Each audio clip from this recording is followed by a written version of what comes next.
What's going on, guys? Welcome back to the channel, and today I'm going to be showing you two shots that I've used to replace a forehand. I've tried to learn a forehand and it hurts my shoulder and hurts my elbow too much, so I'm primarily a backhand only player. And of course, the first shot we're gonna learn is how to throw an Anhyzer. The Anhyzer is one of my strongest shots in my game, and I'll actually use it for long distance shots from time to time as well. But today we're gonna be learning an Anhyzer that replaces a forehand shot. But I have one shot at the end that has helped me get quite a few birdies on forehand only holes as a backhand dominant player. So this is a relatively easy forehand hole at Mead Olin. It's probably around the 250 foot mark, and your forehand player is gonna just throw an overstable fairway driver high to the left and then spike into the right over here. The basket, you can't really see it. It's kind of in this group of trees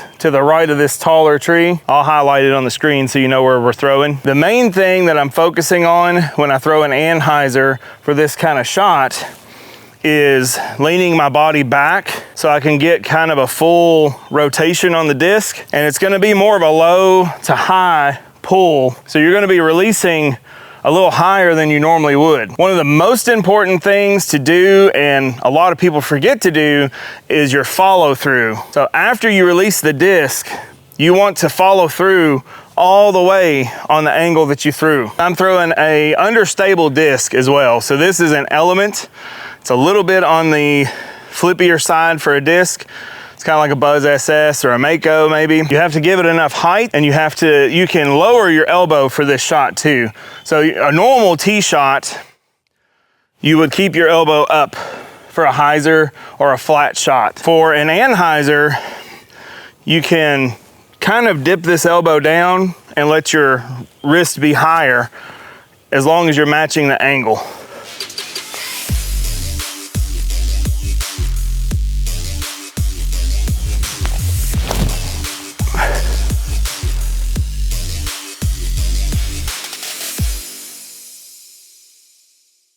That's probably around a 30, 40 foot putt uphill.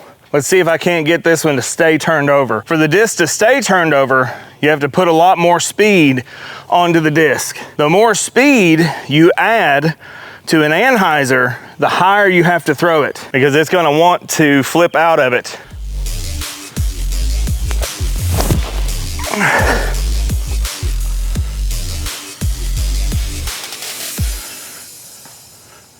That's touching the pole. Like, that's probably the best Anhyzer I've thrown at this basket, period.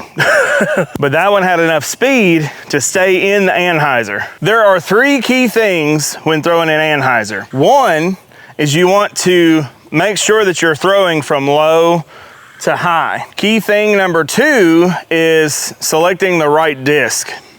So if you had a Jenkins bomber, it's always the right disc. Thanks to the Dying Panda for this. Loving this Element. The right disc is gonna be something that is fairly neutral for your arm speed. So whatever disc in your bag that you can throw just flat and straight. A lot of people throw a Buzz. I throw an Element, a Buzz SS for slower arm speeds, a Mystic for slower arm speeds. Whatever disc you have that flies primarily just flat and straight for you, that is gonna be the Anhyzer disc that I would suggest using. Paradox for Jess. And the third and most important tip is that you follow all the way through. Whatever angle you start this Anhyzer on and release, you want this palm to match that angle all the way through. So if you're throwing high to low, your release point's gonna be somewhere up here, and then you're gonna follow through all the way with your entire body. I'm not very limber, so I just kind of follow through to the best of my ability. The main thing is to get the right height, angle, and follow through for the disc to stay on Anhyzer. If your Anhyzers come out great and then they flatten out and fade away from the basket, there's a lot of people have that problem. That means a couple of different things. One, you're either not throwing the disc hard enough fast enough. So you could use a flippier disc. And what happens most of the time is the follow through is not dedicated all the way through. Start out and they'll throw like this, and then they'll follow through flat. And that's what you're telling the disc to do. The higher you throw the disc, the more fast you're gonna have to throw it, or the more flippy the disc needs to be, the more understable the disc needs to be. This disc is relatively overstable for an element. It's a little more stable than my others. So I'm gonna have to throw it a little harder than I would the others. Time in Lizotte nature moment. Look at that frog. Show you a little bonus nature hack. It's a little pea shooter. So the main shot that I would be talking about when I say replace a forehand would be hole 8 here at Freeman Lake. This is pretty much strictly a forehand hole. Your forehand guys are gonna throw something kind of low out to the left over here and hit this gap and then fade to the right. Since I don't have about a 300-foot flip up forehand, I actually throw a backhand roller here, and most of the time it gets me close enough. I can either still get par, or I have a decent chance every now and then to get close for a birdie. So let's throw a few shots. I'm gonna show you guys how I throw this backhand roller. The first key to throwing a backhand roller is picking the right disc. So I'm gonna be throwing an element, and then sometimes to get a little farther and depending on the wind, I may throw a cyborg, which is even flippier than an element. Whatever you throw, you want it to be fairly understable and something that you can really work. Buzz SS, element, Mystic, Leopard 3, any disc that's super understable is gonna work for this shot. We're gonna line up just like we did for our Anhyzer. The problem is, if we hit our normal release point, we're gonna hit this tree to the left here. Right side of the pad, walk into the left front corner, and gonna throw an Anhyzer, you're gonna hit this tree. So to throw the roller, I imagine just turning a big steering wheel. So whereas an Anhyzer is gonna be kind of on this angle, and you kind of still lean back and you let go up here, like your release point's high up here. A roller is more vertical, and it's like you're turning a big steering wheel, and your release point is going to be more down towards the ground. The most important thing that you can do with a roller is to follow through with your palm up to the sky. So whenever you're finishing that roller out, you want to be this angle all the way through. That's really the key thing on rollers and Anhyzers both.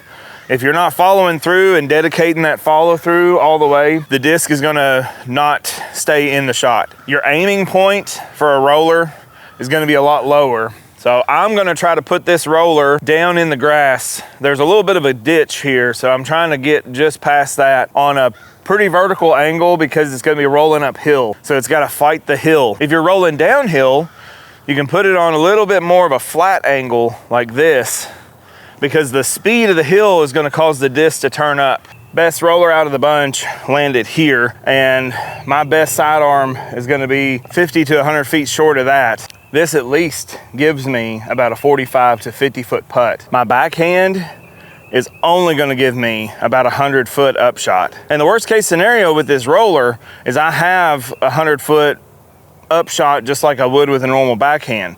So I don't care to screw up on this roller. If I mess it up, I'm no worse than I would have been with a backhand. But if I succeed and it goes great, then I have a 20-foot putt. What we're looking at somewhere in the middle. This was a semi-success. The grass is pretty wet too, so I think that may have slowed it down a little bit. I don't know. Let me know in the comments if you think the wet grass slows down rollers, or it could be that it's 6:30 and my blood sugar went crazy all night last night, and I'm just pretty exhausted because I've had no sleep. Let's try to make this putt. Nope.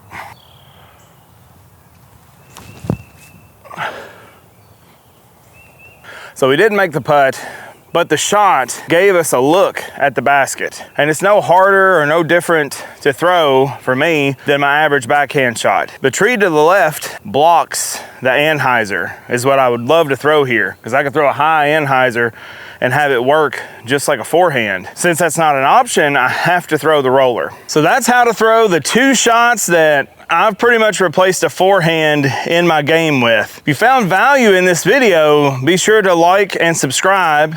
And here's another video that YouTube thinks that you might enjoy from me.